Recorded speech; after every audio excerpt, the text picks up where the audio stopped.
Bum, bum, bum, bum, bum, bum, bum, bum, bum, bum, bum, bum, bum, bum, bum. Hey, YouTube. So, today is May the 4th, and in celebration of National Star Wars Day, I thought that I would start talking about this model kit that I've started collecting. It's called, obviously, Build the Millennium Falcon, and this is issue 1. There's 100 issues in all. The first issue, they kind of get you in at a real good price of €3.50, and with each subsequent issue, it's $10.99. So I'll let you do the math on that, but it's going to be around €1,100 to actually complete this thing. And a lot of people are very much up in arms about that. They think that that's a little, extravagant, a little expensive. But ultimately, this thing is going to be enormous. I think it's going to be about a meter long and I believe almost a meter wide. And so it's going to weigh something like 16 kilos. So it's going to be big. The first issue is kind of lackluster. Like I said, it was super cheap, but it only comes with a few pieces. I'll start talking about that. So the first thing is this Millennium Falcon series guide, and the company is D'Agostini. I don't know if that's how you pronounce it correctly, but I'll let you take a look at that.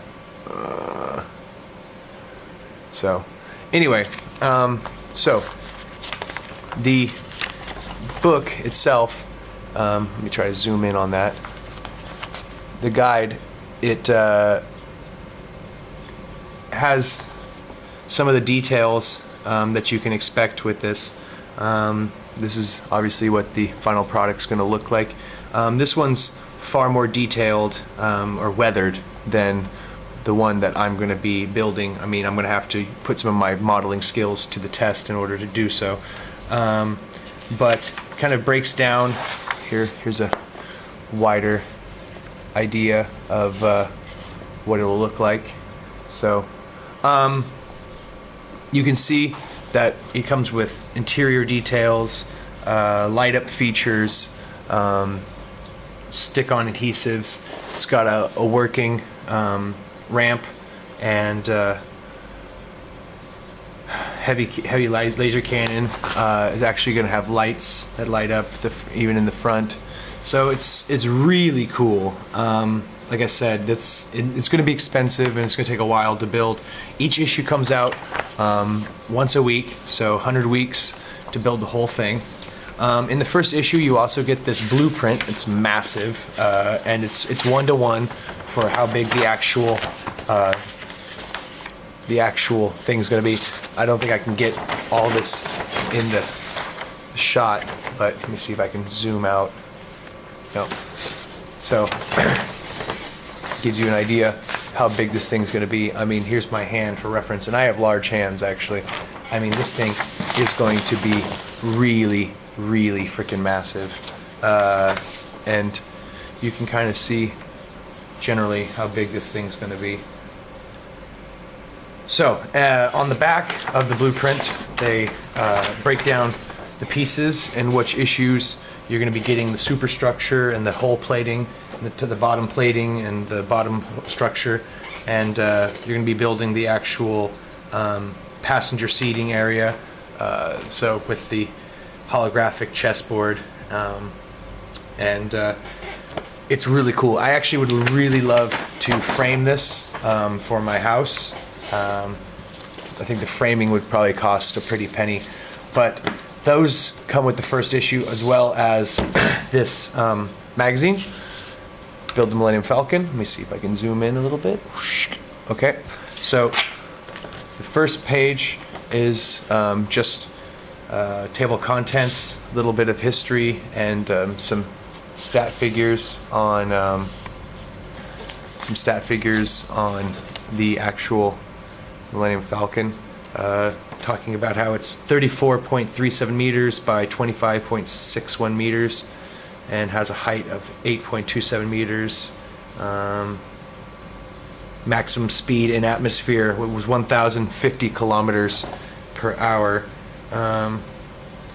and talks about the hyperdrive and all that modified. Some kind of history of the Millennium Falcon, along with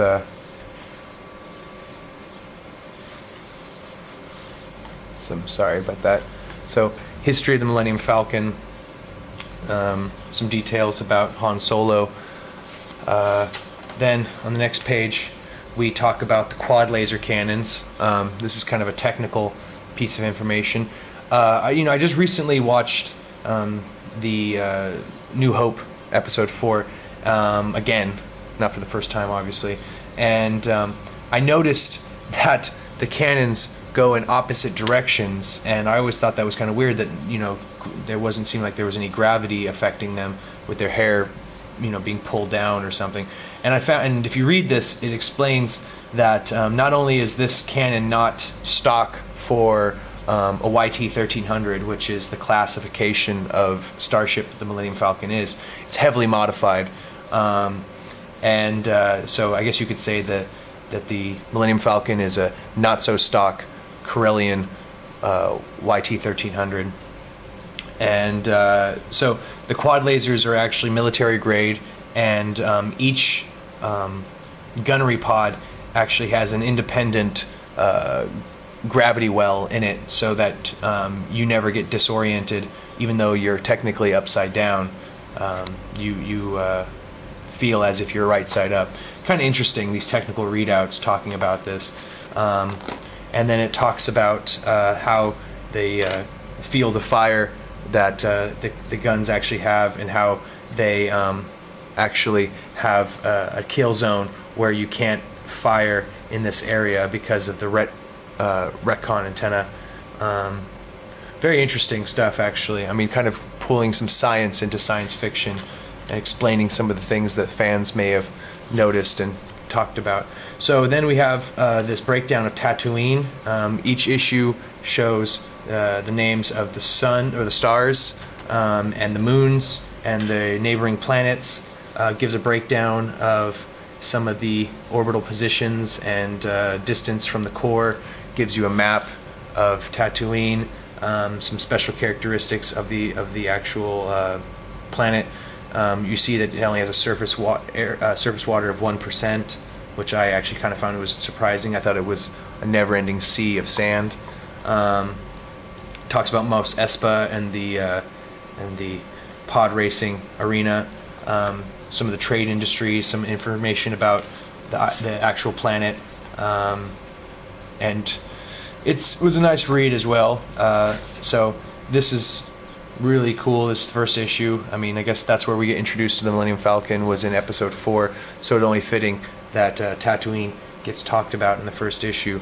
I actually kind of found it interesting that I found out that Tatooine was never actually mentioned in the first movie. That was another thing I noticed. They never actually said the name of the planet. That was much later on, where they finally gave the planet a name, but it wasn't mentioned in episode 4 at all. Then it actually explains this right here, which is the first set of modeling parts. So I think I'm gonna open this. So I've been putting off opening this, so I can actually open it and see what it's like. All right. So see what kind of quality materials these are.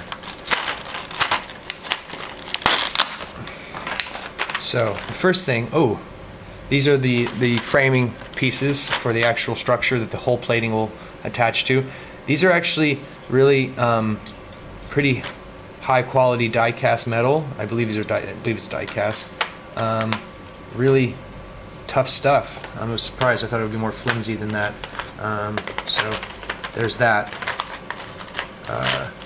That's rather interesting. Okay, so then we have the back of the actual back of the cockpit. So I assume that this actually goes as an adhesive sticker on here. That's cool. All right. Okay. and this paneling is actually going to allow for light to come through and light up this whole thing, so that's going to be neat. I really like that. That's cool. I'm not going to put this together yet because it says in the instructions that you can wait till issue 3 when there's actually a door to put in. You can see the door maybe. Let me see if I can zoom in. Yeah, so you can see there's the door right there. I'm going to wait to put that in and actually have more of the cockpit actually put together when I do this. So there's that. Yeah, so that's neat. And here is the actual cockpit piece that gets everything kind of attaches to the seats, and back piece goes on here. You're gonna have a number of steering yokes and actual throttle pieces, a front piece that goes on here. You can kind of see what the final product is going to look like. Obviously with these pieces, I'm not going to have an actual piece to put together here yet. Also the screwdriver to put everything together actually comes in the next issue, so it's going to be waiting till second issue to actually put this together, or at least start putting it together. So you can see a little bit of weathering on this. They do a pretty good job of that. I might try to use some of my modeling skills and weather this a little bit more, but that's cool. That's really neat. I guess that would go here where we have the airlock, the outer hull plating. You can see where they show where each piece goes, and so here's that piece. It goes on the top right hand side, and eventually the ship is going to attach these pieces to it and form a jig for the entire thing to go onto. So that's cool. Yeah, so there's that first piece of hull, 2 pieces of structure, and I also get a quad laser, it looks like, with some screws to put it together. Like I said, I don't have a screwdriver yet. That comes in the next issue, but these are pretty cool. Looks like it's all very high quality, and I would expect that for the price that they're expecting me to pay, all said and done, when I put it together. So I'm going to wait to put this together with the next issue, and with my next video I guess I'll actually have the ability to talk about what this is all going together like, you know. So that's cool. I don't even want to take this out right now, but I do now see how the quality is as far as the metal and the plastic pieces. It's all very high quality. I don't really feel that I didn't get my money's worth with this first issue. Maybe with subsequent issues I won't feel so confident about paying $10.99, 10 and a half, 10, almost 11 euro, but I certainly feel good right now with what I got. So there's that, and I'm going to go ahead and continue buying these issues one week after another, and slowly assembling this thing and making a video for it. So forgive me for the crude quality of this first video, but I promise you that in the future this will be far more put together and professional. Kind of first time doing this. Yeah, like I said, these are the instructions to talk about how it's all going to go together. They talk about getting the screwdriver in issue 2. So, and on the back of every issue they show you what to expect in issue 2 and issue 3, so you know you can see what's coming on down the pipe. So I guess in the next issue I'm going to get the actual middle center console piece where the quad turret will go.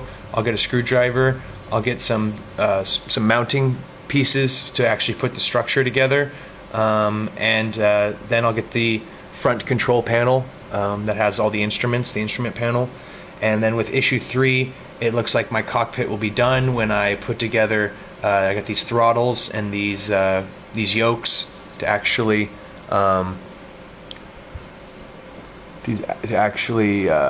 make the cockpit complete, and another whole piece. So yeah, I'll have the seats, the front seats and the rear seats, and the main door hatch. So my cockpit will be, the interior of my cockpit will be complete, or just about complete, I think, when issue 3 comes out. So I'll be putting these videos together and hopefully having something positive to say to you guys. So I really hope that you enjoyed this video, and you choose to click the subscribe button so you don't miss any of these building videos. And take care, guys.